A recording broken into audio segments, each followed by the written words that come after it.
Okay, I know you can look this stuff up anywhere, but this is the photoelectric effect.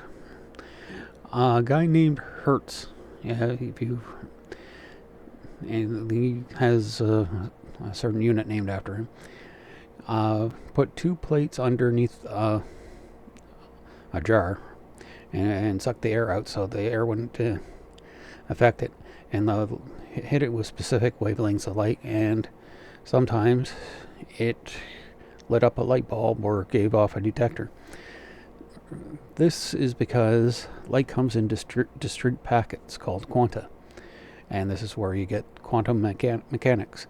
Then later on, a guy named Planck, Max Planck, came up with the idea that of the little packets and the energy released that each packet had was uh, H, which became eventually known as his unit, Planck's constant, at 6.626 times 10 to the negative 34 joules times seconds. And then you have the frequency, which is a hertz or an inverse second. It's just how many times a wavelength passes by a certain point each second.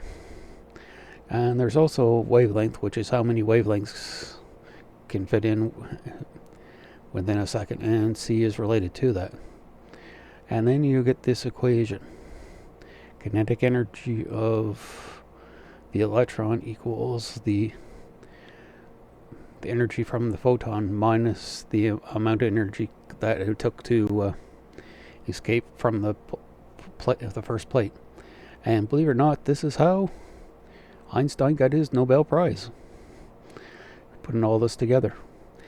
No, okay, this is just a bit of a quickie. Have a bit of a science quickie, and have a good evening, and goodbye. I gotta find a better way of lighting this stuff.